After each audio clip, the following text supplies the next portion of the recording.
Jack Draper boils over and smashes advertising screen in defeat at Queen's. While Jack Draper spent the past week trying to find rhythm and comfort in his first grass tournament of the season, Jiri Lehecka bulldozed everything in his path. After over 2 furious hours of battle, their form was reflected in the final scoreline as Lehecka toppled a frustrated Draper, the second seed, 6-4, 4-6, 7-5 to reach the biggest final of his career, against Carlos Alcaraz.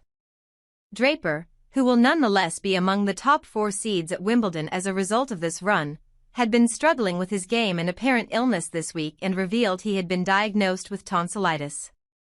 Draper competed admirably during the tournament, digging deep to find a way through 2 tough 3-set wins over Alexei Popyrin and Brandon Nakashima before putting himself in position to compete for a first grass court title. He ends with a crushing result. Related, Nick Kyrgios, if I'd acted a bit differently, I would have had a Wimbledon title. I'm obviously very gutted, said Draper. I gave myself a chance. I could have been out there tomorrow.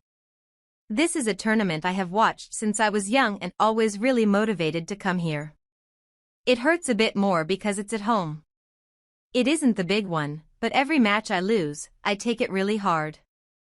As Draper's hopes of competing for his first title on home soil faded in the form of a searing backhand down-the-line winner from Lehecka that secured the decisive break in the third set, his emotions finally boiled over. Draper pounded his racket into the LED screen on the side of the court, temporarily disabling a small rectangular part of the screen. In addition to cracking his racket, Draper grazed his knee. Coincidentally, the screen had been showing an advertisement for Dunlop, his racket sponsor, before it turned black. Draper made no excuses about his tendency to sometimes lose his composure in the heat of battle, but he views it as a part of his intense competitive nature. When you're not feeling great, when your energy is really low, you use everything you can to get yourself up, he said. I'm almost getting angry to get fired up. When you do that, when you give everything you have, not just in tennis, like in anything, you're a bit less mellow and playing a bit more on a tightrope. So when you try your best and things don't go your way, it's easy to spill over. That's what happened. I don't want to behave like that, but that's just the way I am as a competitor. Sometimes I just play on a bit of a tightrope.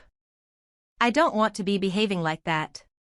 Before the semifinals, Lehecka had been the most impressive performer this week, defeating the 5th seed, Alex de Minaur, in the opening round and then rolling through the rest of the draw.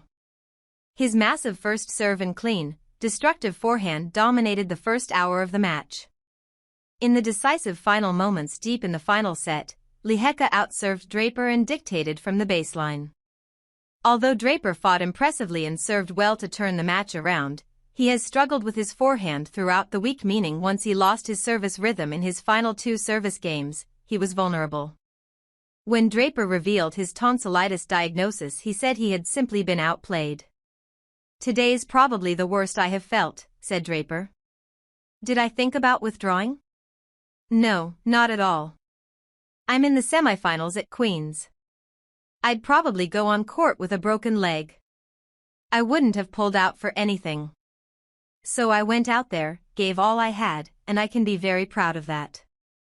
Emma Raducanu has been handed a testing draw at the Eastbourne Open, where she is expected to make a return after managing a back problem that has troubled the British number 1 since she competed in Strasbourg last month, before the French Open.